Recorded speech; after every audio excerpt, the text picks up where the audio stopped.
आज हम सुना रहे हैं कहानी बहादुर शहजादा। फरोख्त आज़म आज सुबह से ही नहायत गुस्से और गज़ब में दिखाई दे रहा था। आज पहली बार किसी शहजादे ने उसके किसी हुक्म की परवाह न की थी। ये अनहोनी बात थी। शहजादों और शहजादियों की तो बात ही क्या थी, बादशाह और मलिका भी पुरोहित के किसी हुक्म को टालने की जुर्रत नहीं कर सकते थे। सुबह सवेरे जब पुरोहित जापा देवी, जो कि कहर की देवी शुमार की जाती थी, कि मंदिर से पूजा के बाद बाहर आया, तो उस वक्त छोटा शहजादा क्लिस अपने घोड़े पर सवार सैर के लिए जा रहा था। पुरोहित ने उसे देखकर आवाज़ दी। उसका ख्याल था शहजादे ने उसे देखा नहीं, वरना आदाब कहने के लिए ज़रूर आता। लेकिन शहजादे ने उसे देख लिया था और उसकी आवाज़ सुनकर भी उसने रुकने की बजाय घोड़े को एड़ लगा दी और उसकी नज़रों से ओझल हो गया।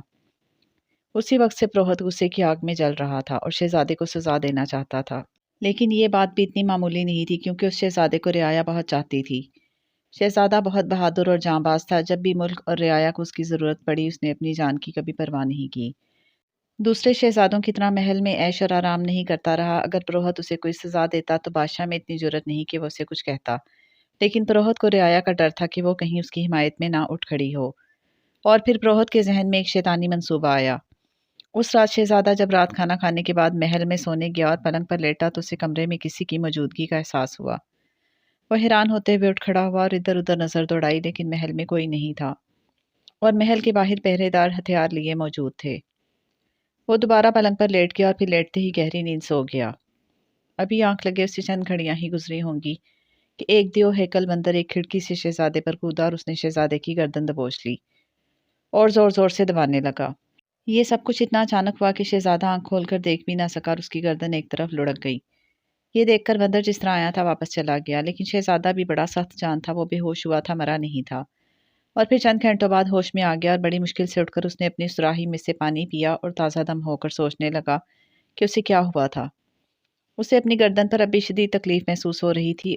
और फिर उसके होशियार जहन ने भी एक मंसूबा बनाया ताकि वो मालूम कर सके कि उसे किसने और किसके कहने पर हलाक करने की कोशिश की थी। इस मंसूबे में उसने अपने हाथों को साथ मिलाया और शहर में से एक शख्स की लाश हासिल की, जो उसी रात मरा था। और फिर उस लाश की अच्छी तरह शक्ल बिगाड़ कर और अपना लिबास पहनाकर शहजादा रूपोश हो गया। वो जिस जगह ठहरा उसके बारे में सिर्फ उसके हादिम ही जानते थे।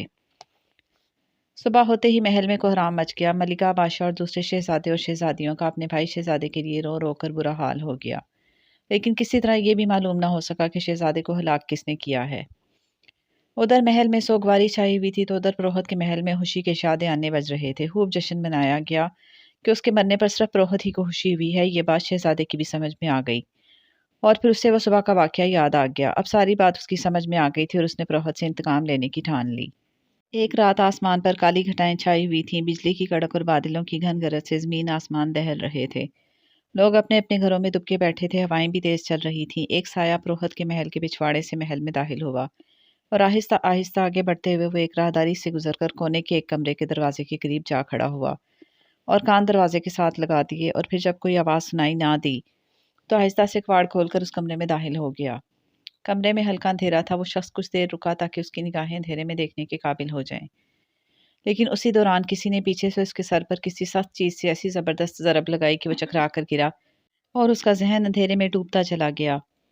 जब उसे दोबारा होश आया, तो सबसे पहले उसने अपने सर में शदीद तकलीफ महसूस की कि वो कराह कर रह गया। और फिर उसने चारों तरफ नज़र दौड़ाई तो उस पर सख्ता तारी हो गया, क्योंकि उसके सामने मंजर ही कुछ ऐसा था। ये शहजादा कलीस था, जो नहायत इतना डर और इतना बहादुर था कि बड़े बड़े सुरमाओं पर उसकी धाक बैठी हुई थी। लेकिन यहाँ के माहौल ने कुछ देर के लिए उसे दहशत ज़दा कर दिया था। उसके सामने ऐसी इंसानुमा महलूक थी कि उसे देखते ही खौफ से उसके जिस्म में झुरझुरी सी पैदा होने लगती। उनका सडोल जिस्म तो इंसानों की तरह था, मगर सर भैंसों, घोड़ों और सांपों जैसा था। जिसका सर सांप की तरह था, उसके दोनों तरफ शेरों के सरों वाली महलूक थी, जैसे वो सांप के सर वाली महलूक की मुहाफिज हो। और इस माहौल में जिस्म पर लर्जा तारी कर देने वाली बात यह थी कि भैंसों के सरों वाली महलूक नहायत खूबसूरत लड़कियों की तरफ बढ़ रही थी, जिन्हें स्तूनों के साथ बांधा गया था। और फिर उस भैंसों के सर वाली महलूक ने एक लड़की की रस्सियां काट कर उसे आज़ाद किया और उसे बालों से पकड़कर एक गज भर ऊंचे चबूतरे पर लेटा दिया।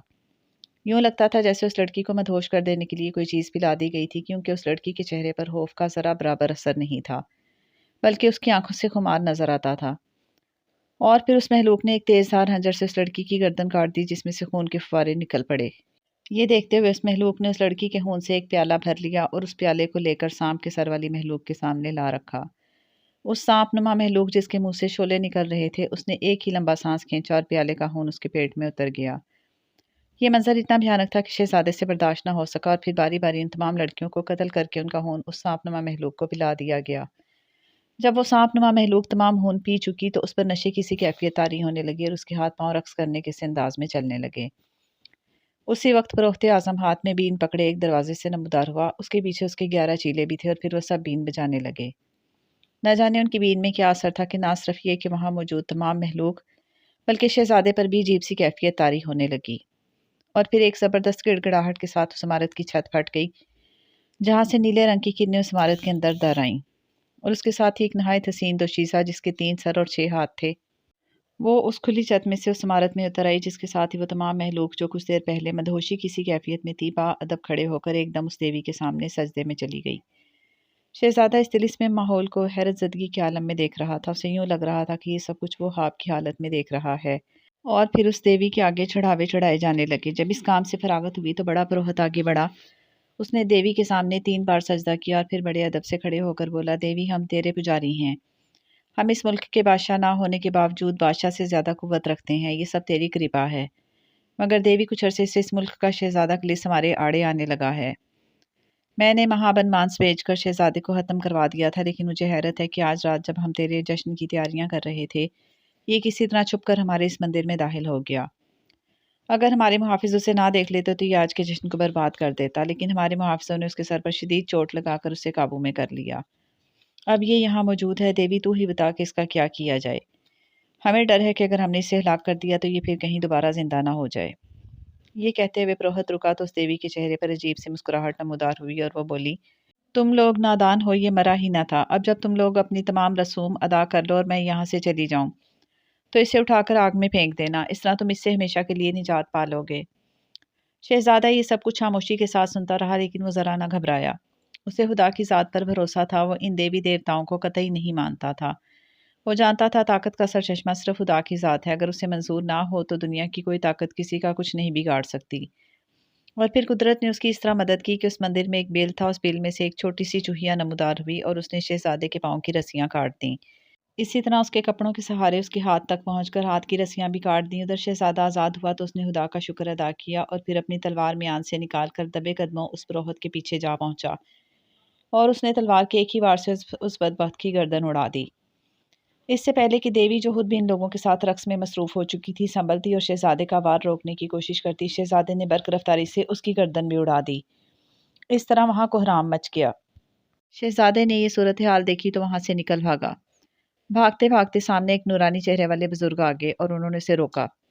बेटे, अब तुम्हें डरने की ज़रूरत नहीं। अब कोई तुम्हारा पीछा नहीं कर रहा, लेकिन अब तुम्हें फ़ौरन यहाँ से निकल जाना चाहिए, इससे पहले कि कोई और शैतान यहाँ आ जाए। शहजादे ने इससे पूछा कि बुजुर्ग, फिर मुझे बताएं कि मैं यहाँ से कैसे वापस जाऊँ। बुजुर्ग ने उससे कहा कि तुम फिक्र ना करो, सिर्फ आंखें बंद कर लो। बुजुर्ग बोले और फिर शहजादे ने आंखें बंद कर लीं और दोबारा जब खोली तो खुद को अपने किले में पाया। बादशाह और मलिका शहजादे को सही सलामत पाकर बहुत खुश हुए। बादशाह खुद भी पुरोहित से बहुत डरता था। उसे जब पता चला कि शहजादे ने पुरोहित का खात्मा कर दिया है तो वो बहुत खुश हुआ। बादशाह ने शहजादे को अपना जानशीन मुकर्रर किया और ये कहानी यहीं ख़त्म हुई।